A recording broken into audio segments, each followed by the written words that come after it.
All right, that was quick. It is 9 a.m. We're going to kick this off. My name is Ted Harris. I'm with the Pennsylvania Petroleum Association. I would like to welcome you to our monthly webinar series. Our association has been doing this webinar series for close to 5 years now. Normally do it the first Tuesday of the month, and it features partners like associate member partners like QualPay, as well as state agencies and other stakeholders. Our goal with doing this, we're bringing a wide range of topics on a monthly basis. Last year, we had a webinar with Pennsylvania Department of Revenue talking about fuel taxes. Today, we're talking about credit card processing. Later this spring, we're talking about succession planning. So it's a wide range of topics.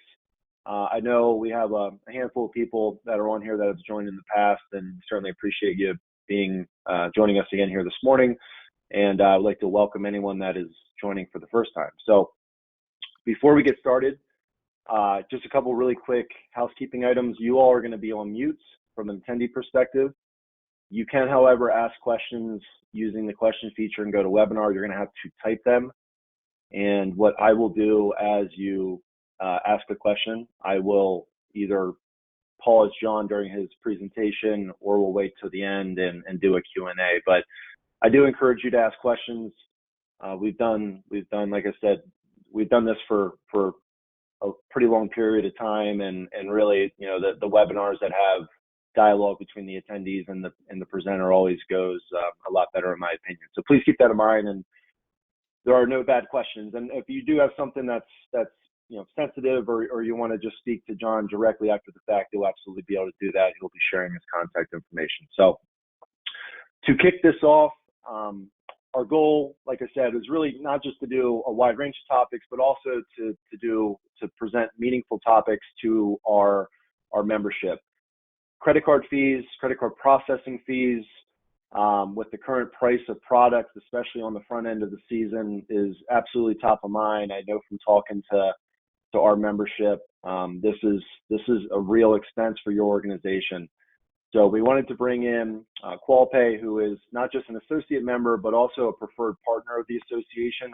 The PPA uses QualPay as our credit card processor. We made that transition about 1.5 years ago. We had a setup where we had a couple different processors in place, you know, one for our website, one for our backend software, just kind of a hodgepodge of different processors that we're using. We consolidated that all with QualPay. It ultimately saved us money from a processing perspective, and almost more importantly, cleaned up just our back end in terms of how we analyze and report on credit card processing. So I can personally speak in terms of just the benefit that we've seen. And like I said, QualPay is a preferred partner. I know we have other members that have utilized their services. This is not a QualPay plug by any means. In terms of the webinar you're going to hear today, this is going to be informational, but I do, you know, do want to put emphasis in the sense that we've used them, and I can certainly speak for their effectiveness in that regard. So with that being said, I would like to introduce John Gilbert. John is with QualPay, and he's going to be presenting today how to reduce payment processing fees in a volatile energy market. John, I'll pass it off to you. Thanks, Ted.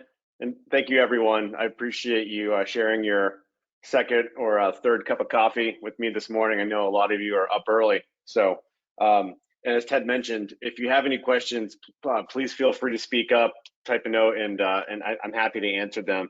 Yeah, I've been in payments for 15 years, so a lot of this information, you know, is second nature to me.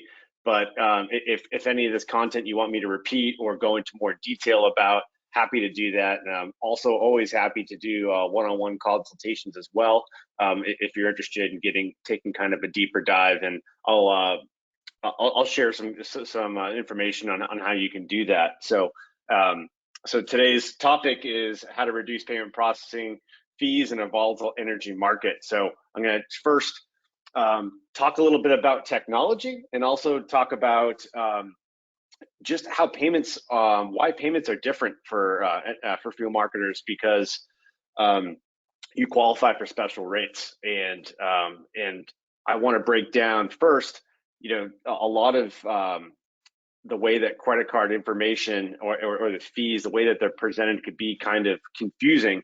And I want to demystify that and just really open up the books so you can have a full understanding of how these fees are calculated and put together so that you can have more power and education so you could do something about them. Because almost in any case, there's something that you can do to lower your cost and also in many cases as well, provide a better way to manage your payments.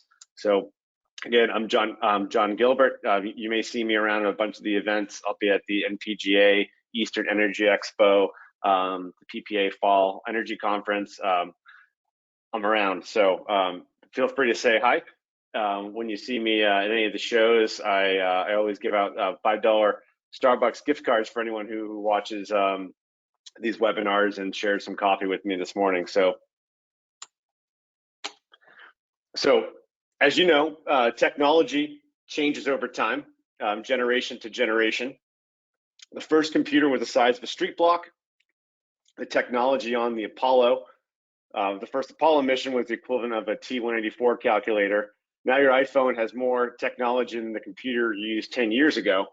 And now that some of you with young kids may notice, there's now artificial intelligence that can do their homework and write their book reports for them with ChatGPT. So it's technology is it's evolving quickly, and payment technology has also evolved quite a bit over the last couple of generations. So this is just an example that I always like to give. The image on the left here is my favorite player from my childhood, Bo Jackson, and my favorite game, Tecmo Super Bowl, that I used to play all the time as a kid.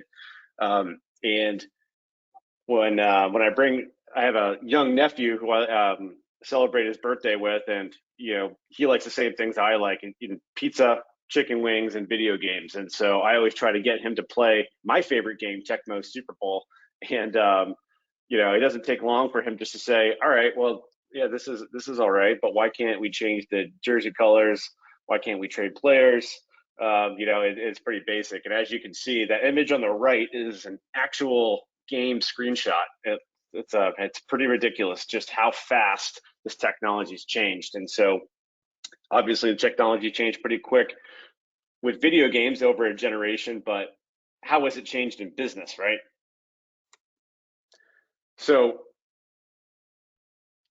I had one of my best friends growing up in the early 2000s, but he was a bit of a hipster.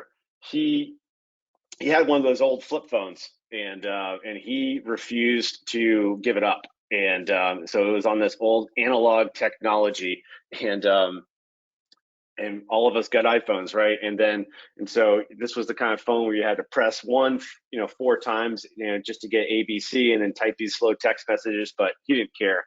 But eventually, the fees started to add up, because when we all started getting our smartphones, we also got better packages too. And so instead of paying 5 cents a text like he paid, we were getting text for free. We had different plans, right?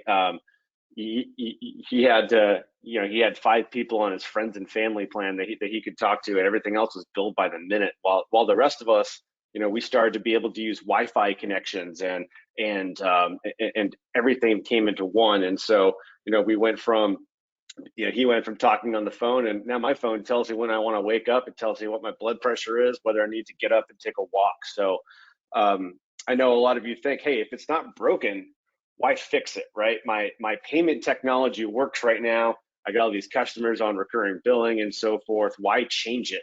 Well, it's because in the same way that these phones operate, the underlying technology has changed. And because this technology changes, the fees and the cost associated with the old technology actually makes your rates more expensive, because there are certain things that you need to do in order to enjoy the best rates. And that's what we're going to walk through right now, is how to really clean up your payments, optimize your costs, because as we've seen, in 2020, your average ticket for most fuel marketers was around $400 for a lot of the markets that I've seen.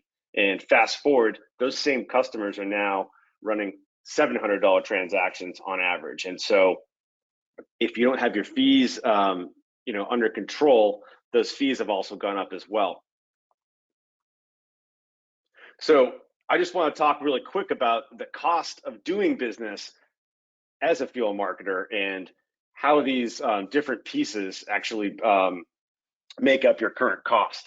So the first fees right here are what we call processor acquirer fees. And these are the fees that a lot of you try and negotiate, with the other processors. You may be getting a rate of, I don't know, cost plus 40 basis points, cost plus 50 basis points or something like that. And a lot of you think this is the only cost that matters. And these fees, like I said, they range from 50 basis points to 75 basis points.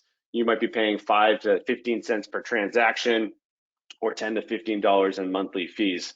This is only one pricing element, and we're going to actually show you how much weight each of these fees actually add up to. So the next fees that we talk about are card brand, network, and assessment fees. This is something where it's kind of like death and taxes. Everybody has to pay, or taxes in the sense where everyone has to have them. And the card brand and network and assessment fees are just the cost of doing business. Every processor to processor shares pretty much exactly at the same cost. So this is kind of a wash. It's basically around 18 to 20 basis points. It's kind of like the bottom of your cell phone bill when you get these little federal charges on the bottom there. Whether you're with Verizon, T-Mobile, or AT&T, those fees are the same. So the second set of fees, there's not a whole lot you can do about them. The next fees that you run into as providers are gateway fees. And these range from 5 to 15 cents per transaction, $10 to $30 a month. And then some of you also may getting charged some additional fees like vaulting fees or customer service fees and so forth. And payment gateways are like Authorize.net, NMI. QualPay is also a gateway provider, but a merchant provider as well.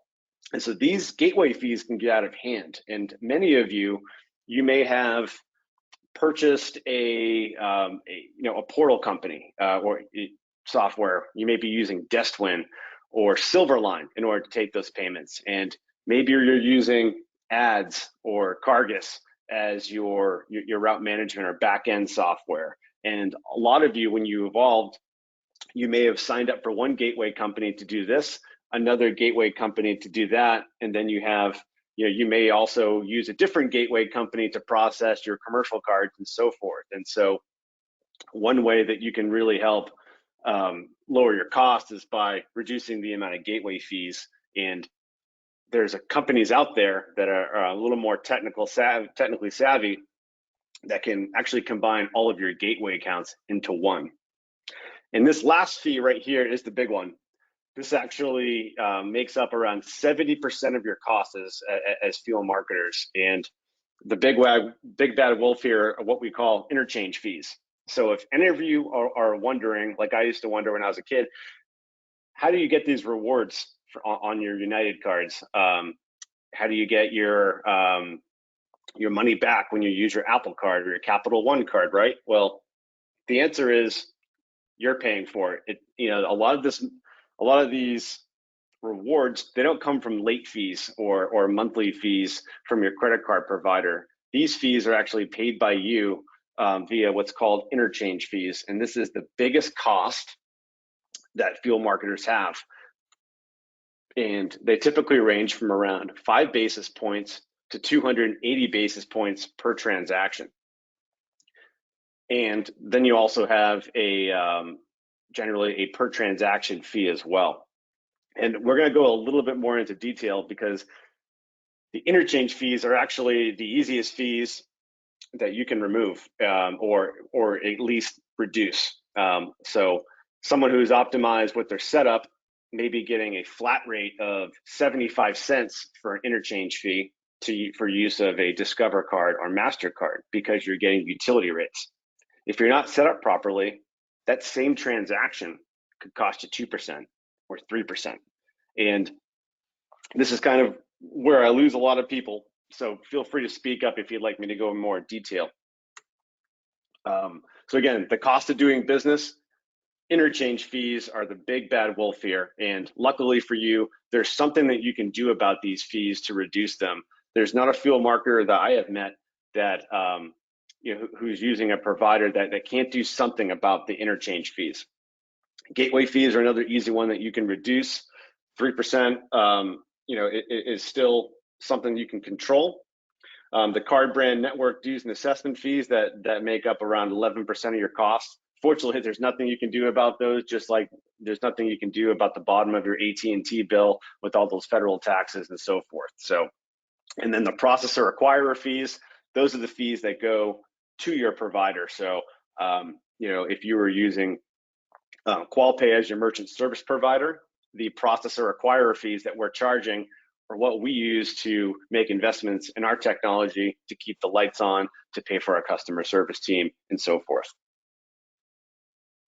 So I like to kind of create a little story or analogy just to kind of help communicate how you can diverge in the path of optimization here. So I'm going to talk about just two different companies, these make-believe companies, and just a couple of different small differences in how they set up their payments and how that can create a delta in their fees. And whenever I'm analyzing people's statements, these are the kind of things that I consult them on ways to improve their cost. So the easiest ways to lose money, we're going to go through these the three costs that we just talked about, 3 of the 4 costs that we can actually do something about, right? Because we can't do anything about those interchange fees. So the first one are processor acquirer fees. So PCI fees are one of the biggest that I see out there that you can do something with.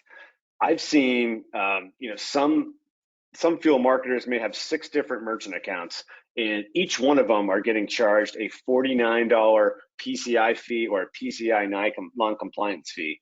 The largest one that I've seen was actually $150, and the fuel marketer statements that I was looking at actually had 6 accounts. So 6 times $150, do the math right there. That's a nice chunk of savings that you can have. So 10 to 125, and like I just mentioned, $150 per mid can be the cost here. Super simple to alleviate that. You shouldn't really be paying over $10 a month for a PCI fee.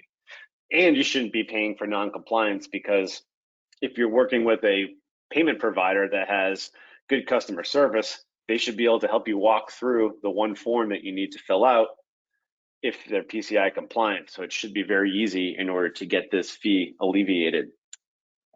Statement fees are another one.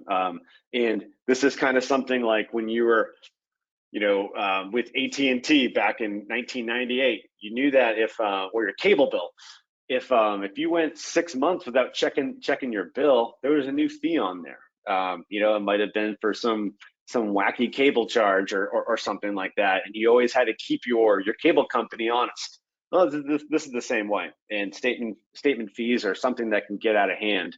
As you may have noticed, you have some of the payment companies in the energy space have been acquired over and over and over again. And so when these acquisitions happen, a lot of the time the board are just looking to kind of pump up the fees a little bit to kind of pay for that acquisition. And they usually result in some additional PCI fees or some statement fees of $10 to $30 a month. Interchange markup. And this is the one where a lot of you fuel marketers are very savvy on, right? You're negotiating the best rate with your payment partner. I always suggest that you do this, and it's an easy way to kind of shave off a few dollars. But again, the processor acquiring fees, they add up to about 15% of your total bill. So the interchange markup varies from fuel marketer to fuel marketer, merchant to merchant, but it always helps to help negotiate. And then there's also hidden fees. And again, this is something that generally happens with acquisitions. You have a company that's been purchased by someone, and then purchased by another one, and purchased by another one, and they just kind of, as these statements evolve, you start getting new fees that pop up. And it might be, something like one of the weirdest ones that I've seen is called a kilobyte fee. That's should be around, 3 cents, but they charge 4 basis points. So if you're processing $1 million a year, that could be $4,000 in additional costs. So getting these hidden fees that are identifying these hidden fees can really help you lower your cost. So up to 4 basis points on your entire volume. And interchange fees. These are the big ones. These are the big ones that you can do something about. Okay. The biggest, the easiest way for you all to lose money is by not qualifying for utility rates. Or maybe even you need 2 separate accounts. I know that there's some archaic setups where you need to have MasterCard and Discover on one merchant account and Visa on another, because they don't have the ability to set you up with what's called dual MCCs. As a fuel marketer, in order to get utility rates for MasterCard and Discover, and now Amex that has a utility rate, which I'll talk about in a second, you need to be under MCC code 4900. And this allows you to get the special rates with the card brands here. And it's a big savings, because if you're talking about, a $1,000 transaction, you could be paying 75 cents for that transaction, as opposed to 2% times 1,000, $20 right there. So you're saving $19 every single time that you swipe a card or run a card. Now, Visa doesn't have a utility rate, but they have a services rate. But in order to qualify for that Visa rate, you need to be under MCC code 5230. If you're not, you're just going to get these standard rates. And Visa is actually the most expensive card provider there is now, which is unfortunate, but because they also have around 70% of the market covered right now. So most people have Visa cards. But so in order to get the special rates with Visa, you need to be registered as a services company, not a utility, a services company. So the provider that you're using needs to be able to have the technology that says, hey, if I'm using a MasterCard on this MCC code, if I'm a Visa card, it goes to this one. And the savings here for qualifying can be around $12 per transaction on a $1,000 average ticket. And if any of you take commercial cards, you may have noticed that even if you're getting utility rates above, you may be not getting utility rates for commercial cards. In fact, you're not getting utility rates for commercial cards. That's because they don't qualify. So these card brands actually charge a lot more for the commercial cards for you to process these transactions. The only way that you can reduce your fees are by passing what's called level 2 and level 3 data. That's including, so instead of just providing the zip code and the address of your customer when you're processing this transaction, they expect you to write an invoice number, your MCC code, and so forth. And if you don't pass this level 2 and level 3 data, you're going to be paying 75 basis points more a transaction. That's huge. I mean, that's $7,500 every $1 million that you process. And many providers that I see do not pass this level 2 and level 3 data. So mostly when I'm reviewing statements for someone who takes commercial cards, this is the biggest way that we save them money. 75 basis points a transaction can be quite huge, and I'll break down, I'll kind of show you some examples how this happens, but this is the single biggest way that fuel marketers can save money. And we're talking, if you're doing $10 to $20 million a year in volume, that can be $60,000 to $90,000 in fees that you're overpaying on. And the difference between doing things right and doing things incorrectly are pretty stark. So when you want to see if if you're paying the best rates, generally you get your statements reviewed because your statements actually has all of the information about how much the card types that you're accepting cost. So it's not a lot of times when we do statement analysis or propose to do statement analysis, fuel marketers say, hey, why do you need my statements? If I'm quoting you for propane or for oil, I'm not asking you how much your oil costs, right? I don't need to know that. I'm just going to give you a quote. Well, the reason is because credit card processing is more like doing your taxes. So if you were going to do your taxes one year, if you were using Marty from Gray, Gray, and Gray, right? And you wanted to know how to save money the next year on your taxes, what's he going to do? He's going to say, all right, I need your tax returns from last year because I need to know if you're qualifying for this subsidy, are you getting this tax break and this tax break and this tax break? And that's exactly what I look at when I'm reviewing statements. Are you getting utility rates? Are you getting services rates? Are you passing level 2 and level 3 data? Are all of your transactions qualifying for the lowest rate? Because again, this is 70% of your cost. If I can knock down 10% of 70% of your costs, that's a lot more than knocking down half of your 14% of your cost, right? So let's take care of the biggest thing first. Let's drive down your interchange fees. This, we pay enough money to Visa, MasterCard, Discover, and Amex already. So there's no reason to pay them additional money. The same way that you don't need to pay additional taxes if you don't need to. What's the point? And so another way too that some of you may not know is that even if you're qualifying for utility rates on MasterCard transactions and Discover card transactions, if you're not running pre-authorizations correctly, you're going to fall outside of that utility pricing. And so there's a best practice for when you authorize that transaction and when you settle it. Because if you settle it outside of those timeframes, you actually get bounced out of utility rates from that nice flat 75-cent fee to a 3% fee or a 2% fee because you're not providing the information properly or because you're not doing something the way that they want them to do it. And so I can tell you about these best practices a little bit later about what you can do to make sure that you're qualifying everything properly.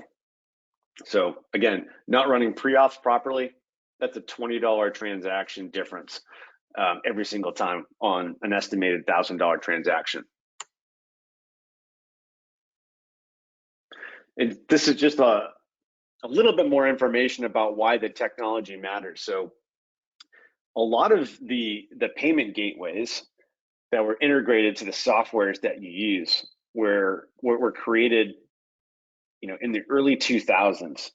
And so these integrations, they required just some very basic information, right? It was we just need to know the billing information, the credit card information, and the zip code. Those are the only requirements, and those are still the only requirements in order to get utility rates. But commercial cards, they didn't exist in the year 2000. Really, people weren't accepting them. When you went and delivered $15,000 worth of oil at your local government or at a big business, they were usually cutting you a big check, right? And so you weren't dealing with these commercial cards. And so now businesses have the ability to run $25,000, $50,000 transactions on a card. And so now, in order to get this ideal rate, you actually need to pass this data that I was talking about before. So in addition to the billing information, in addition to the name, we actually need invoice number and MCC code and a description and all this additional information. And if you don't get it, it's like a Plinko board here. Whatever rate that you're getting charged depends on the amount of information that you're sending. And so if you're sending all the data through, you're going to qualify for that perfect rate. If you don't send all that data through, you get downgraded. And that's how you start paying 75 extra basis points or 0.75% more per transaction. It's about the data standard. And so these card brands will reward you for what they consider good behavior, because if they're getting more information, it's a more secure transaction. They know that you know the company that you're working with and so forth. And so here's just a couple different examples of two business cards that you can accept on a $1,000 transaction. So the Visa Signature Business Card, one of the most popular cards out there. Saving 75 basis points on one of these transactions, on a $900 transaction, saves you $6.75, because the rate that you're getting for swiping a Visa Signature card is 2.05 and 10 cents if you're doing it right. If you're not doing it right, it costs you 2.9%. So huge difference in the fees here. MasterCard differences are even more stark, because MasterCard, they love to give you a flat rate when you can qualify things properly. And so, even if you're processing a $25,000 transaction on a MasterCard business card, they're not going to charge you 2% or 3%. They're going to charge you a flat fee of $1.50.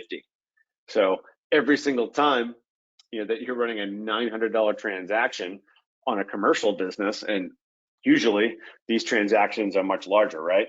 But every single time that you go and fill up a business, you could be buying your driver a hamburger, or maybe even dinner as well, with these fees, because there's a huge stark difference between the doing things properly and not doing things properly. And this is the single easiest way that you can reduce your fees on credit card processing.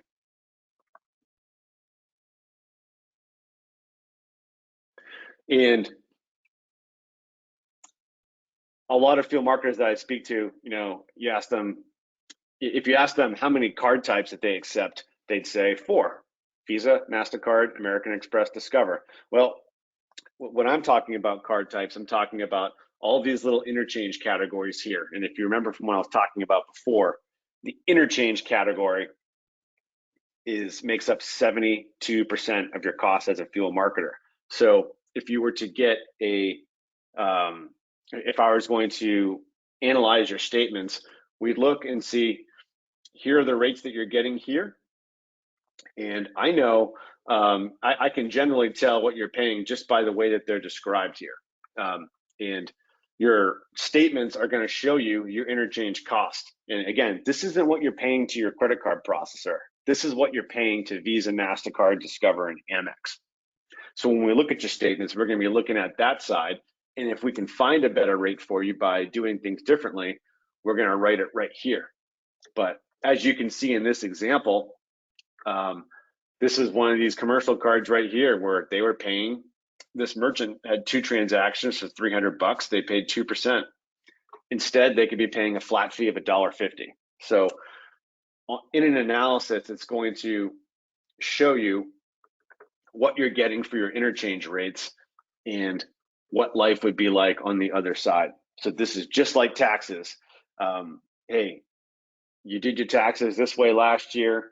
You have a bunch of different ways that you can save money.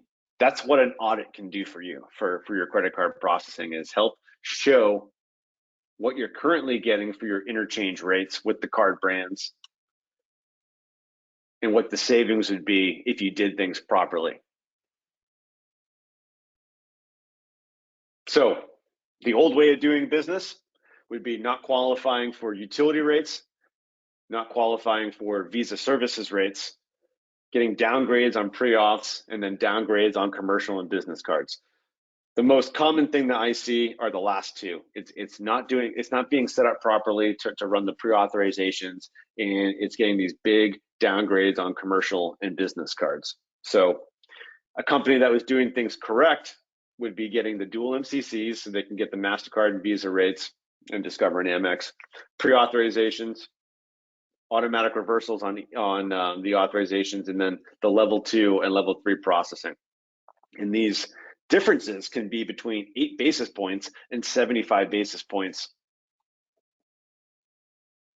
times your volume. So, if you're doing $1 million a year, take 1 million times 75 basis points. If you're doing 20, there's a lot you can do. And so the average savings that I see, is generally, it's between 8 and 75, but just imagine, how much money that is right there. And a lot of you think that you're doing things correctly. A quick check can actually give you the peace of mind of knowing, am I paying 75 basis points too much?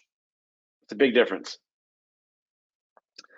Some of you may know that, or some of you may have thought previously that American Express is the most expensive credit card to take. That's now Visa card, because American Express now has a utility rate. Some of you may be opted into this. Some of you may be not getting this utility rate. This came out in October.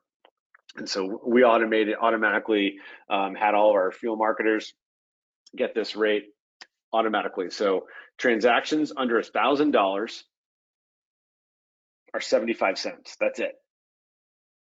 Transactions over $1,000 are 1.5%. That's huge compared to what it used to be. You used to pay on average 3% for an American Express transaction, and people really like to use their American Express cards that have them. And the other thing that, and so I'm seeing fuel marketers now offer American Express who have never offered it before, because you're getting this utility rate. And the nice thing about that is because generally, if you're using your American Express card, you're not using your Visa card.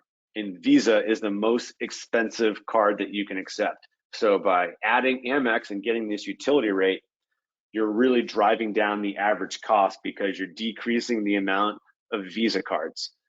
Again, any time that you can not take a Visa card and take MasterCard, Discover, or Amex instead, that's another way that you can save money, because as your tickets have increased in size, the average ticket from $400 to $700, it's so much more important to get a flat fee, because it doesn't matter how large the ticket is, right? If you're paying 75 cents a transaction, whether your transaction is $500 or $20,000, that makes a lot of sense. But if you're running your transactions on Visa and you're always getting a flat fee of 2.1% or 2.2%, it's a huge difference.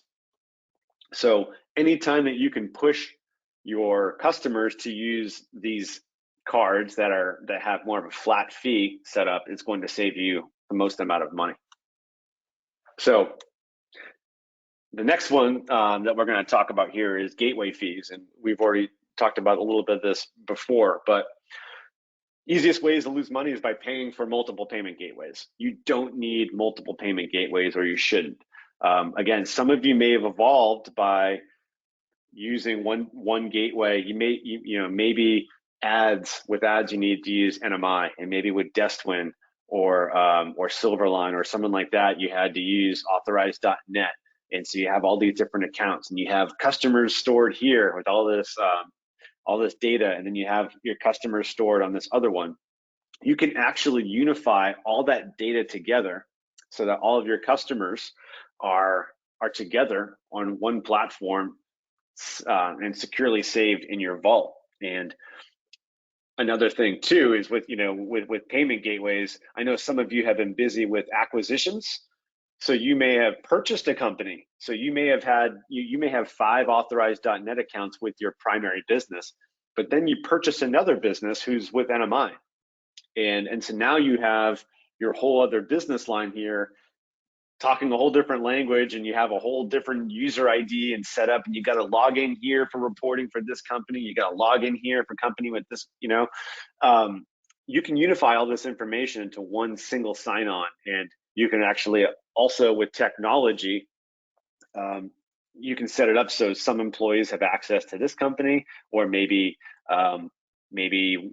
you want your CSR rep to be able to run transactions but not view reporting, but your controller needs to view reporting but not to be able to run transactions. These modern gateways can now do a lot more things than than they used to be able to do.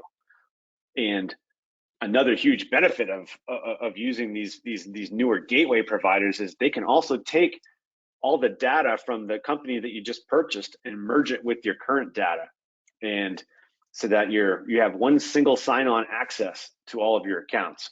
So that's just a long way of me saying don't have multiple payment gateways. There's really no need for it. And that can be $40 to $50 a month. It depends on how many gateways. So it can be $40 to $50 a month just in your monthly gateway fees. And that's not including the transaction fee that you're paying on your gateway as well. A lot of times you're paying 5 cents, 10 cents for a transaction fee, and you're paying 5 cents to 10 cents for a vaulting fee.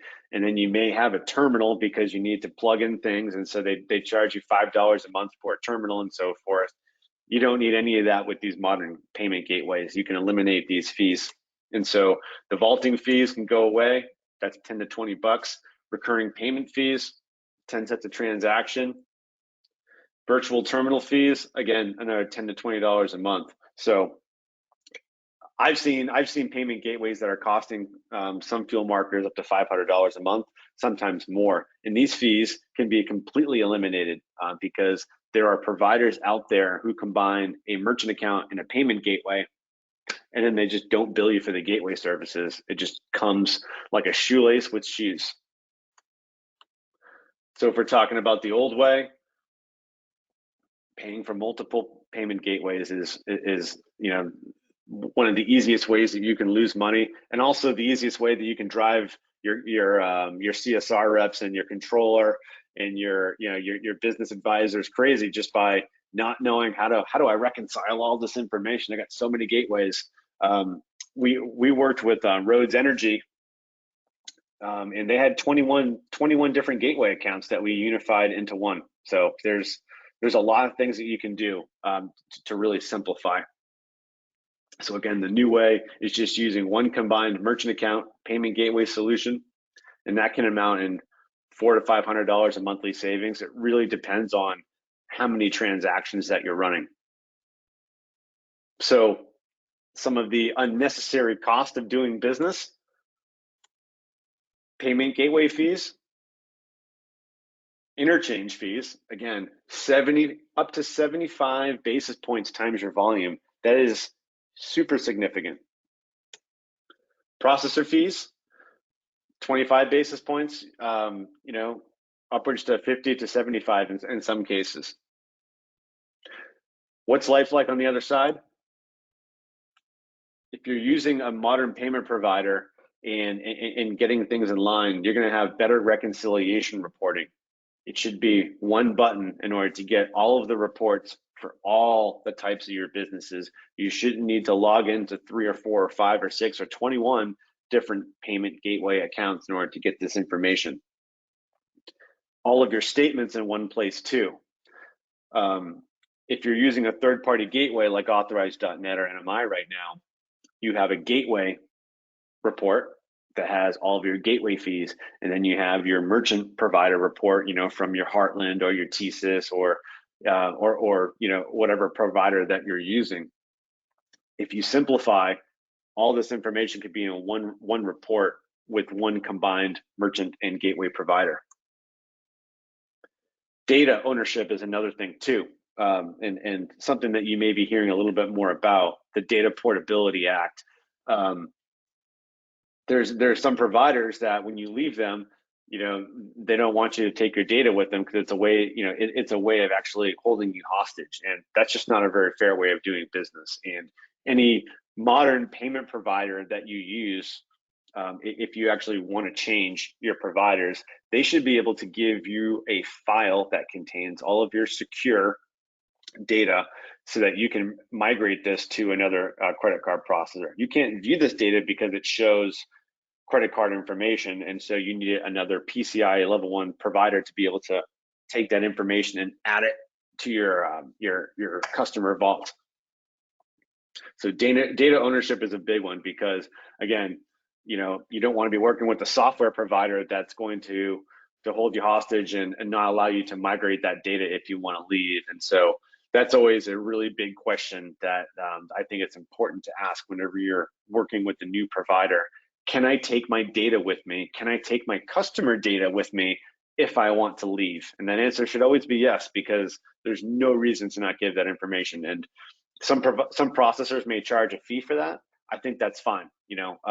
I think a flat fee for providing that file is absolutely fine. It does cost some money for a payment provider in order to give up that data. It takes someone to actually download the data and provide that secure file. So I'm okay with people charging for that, but you should not be held hostage by that information. And then getting all of your solutions through one interface is a really easy. It just makes things easier for everyone involved. Customer support is another huge thing as well, and it's something that through these acquisitions, some of these older legacy payment providers are not super good at, right? It can be very hard to get on the phone with some of these providers, and if you're using one, you know who I'm talking about. And then better technology. There's a lot of things out there that you can do now. A lot of people in Pennsylvania, the PPA have asked me, is there a way to surcharge or charge convenient fees to my customers who use credit cards, as a way to kind of recoup your cost? And yes, you can do that. And if you're working with the right payment provider, you can surcharge or add convenience fees in there.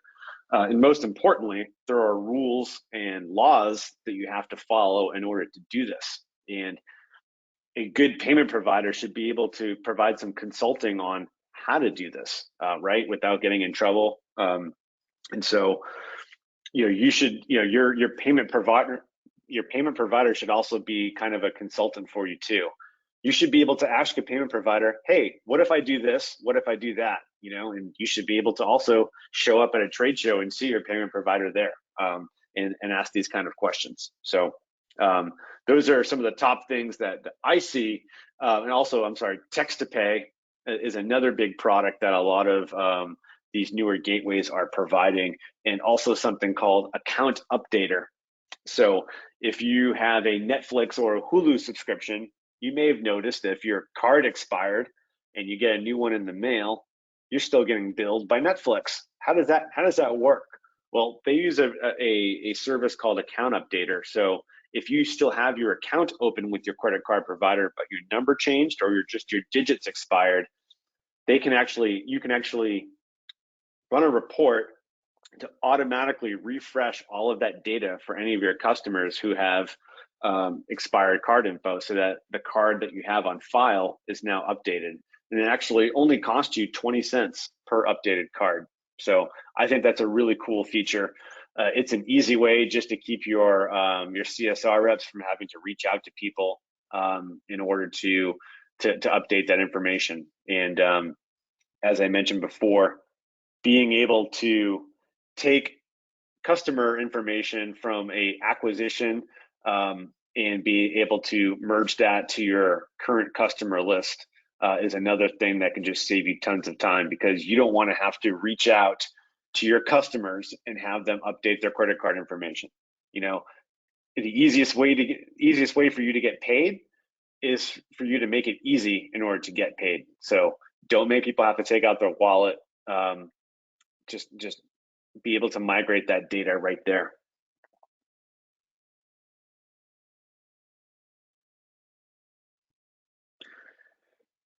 And that's it. So I know that that's a lot of information that we just talked about, a lot of content there. So if you feel free to ask me some questions now, and I'm also happy to answer questions at a later time. Thank you, John. Anyone that joined late, reminder, you can ask questions in the question feature and go to webinar. I want to give it a couple, about a minute to see if anything comes in, but I do have a question for you, John. I was interested just to get your take from a industry perspective. How many fuel marketers are you seeing now accepting what I would call, payments such as like Venmo or Apple Pay? What does that trend look like? as the 24-year-old buys their first home with, oil or propane, and they want to, they're used to paying by Venmo, and they receive their paycheck by Venmo, and then that's their preferred transaction. Just obviously, I think that's a very, very small segment of transactions, but interested to get your take on that trend and what you're seeing. Yeah, no, it's definitely increasing. And PayPal, Venmo, Apple Pay, Google Pay. Yep, those are all. It's so much easier. I mean, I think you're seeing right now. You're seeing a lot more usage in in fast food and quick serve retail, where you're on your phone, you're trying to place an order, and you don't have to take a card out. You can just double tap on your phone. You're definitely seeing it a lot more at grocery stores. But I mean, it's only a matter of time, until this stuff becomes more prevalent in this industry too, and in a lot of things too. I mean, like with a lot of these payments, having recurring payments allows for people to not even have to take out their phone to use Apple Pay or Google Pay, just automate it right with the card on file and allow it to happen. But the nice thing about Apple Pay and Google Pay too, these transactions are also very secure, because you have to be logged into your phone and signed in as you in order to making this transaction. So it's as effective as this two-form authentication as well. So yeah, there's definitely a huge prevalence in this, and it's only going to increase. Thank you. And I have one additional unrelated question.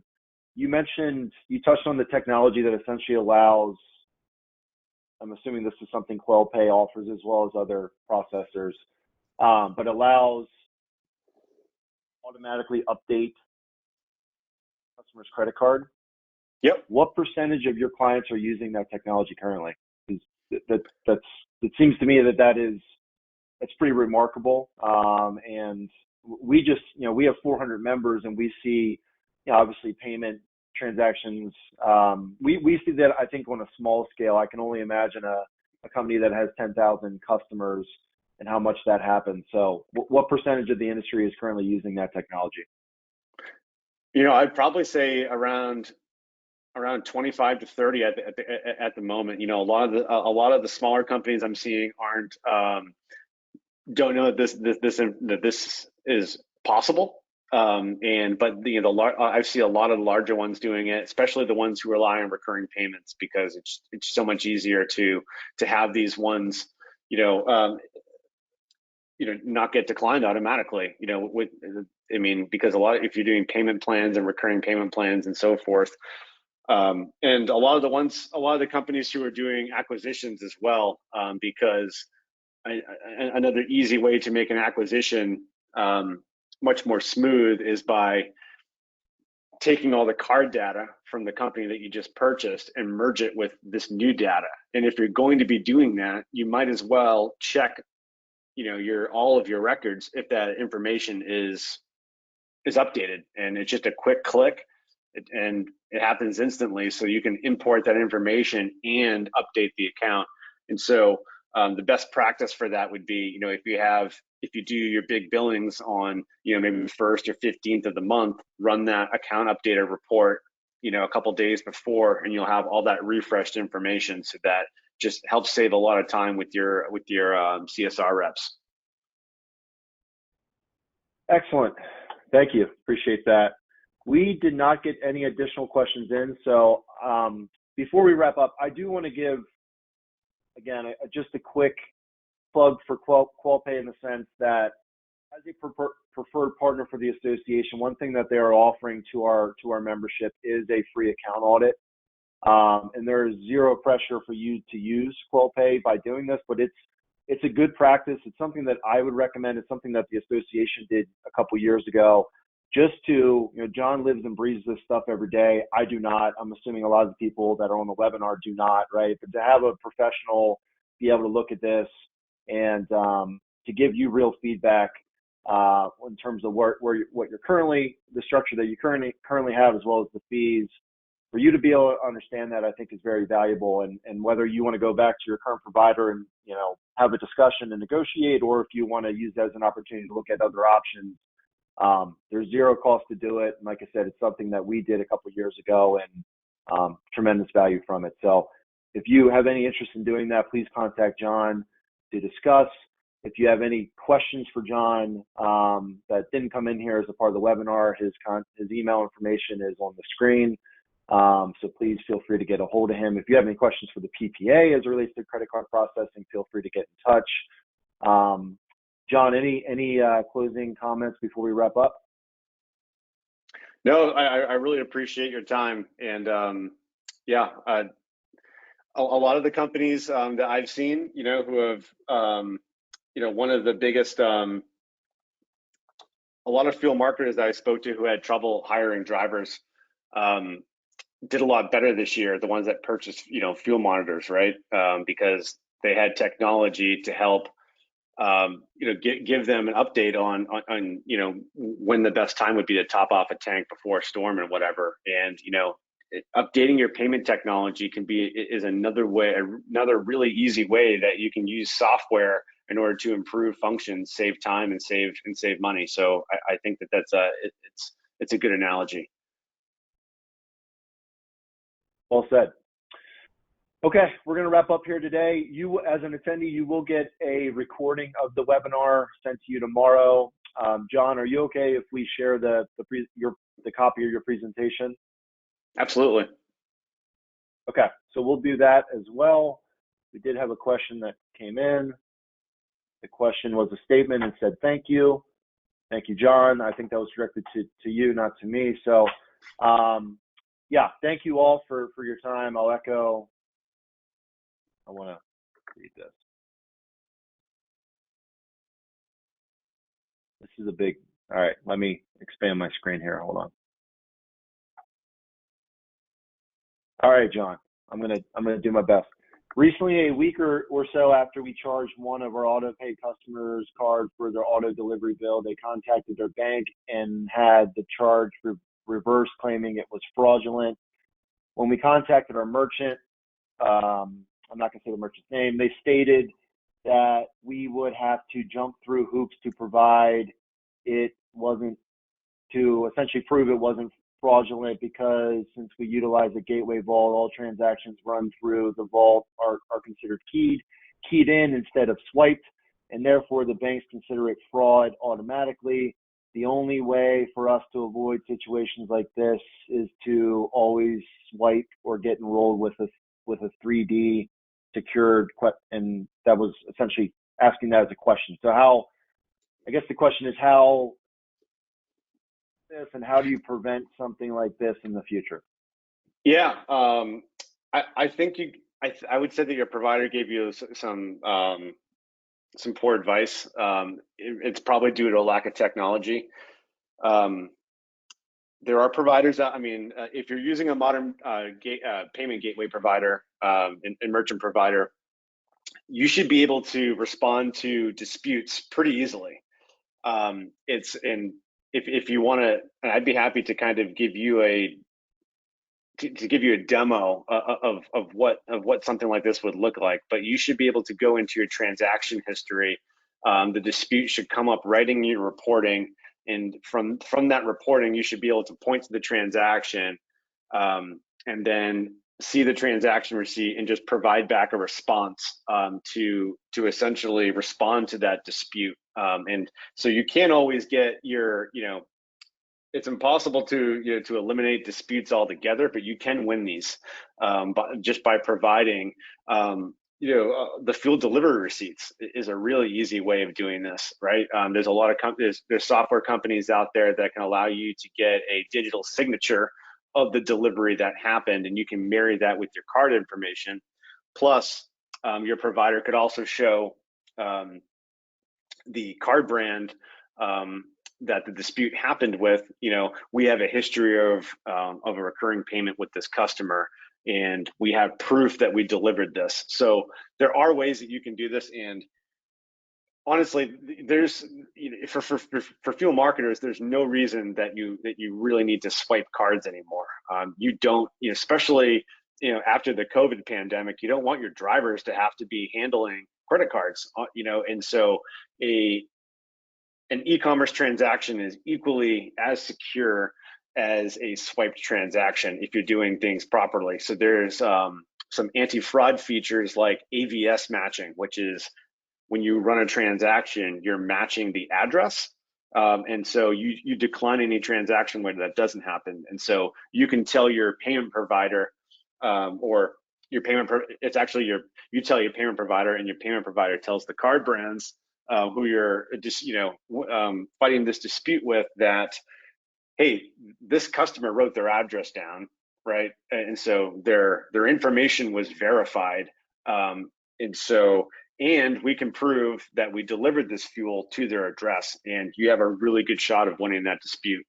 That's one of the easiest ways to win these disputes, and it absolutely stinks to have these. And so, yeah, you use technology to help solve for this for sure. And it also comes down to customer support. You should have someone you can talk to about this who's not going to give you the runaround. Okay, thank you, John. Appreciate that that information and response there.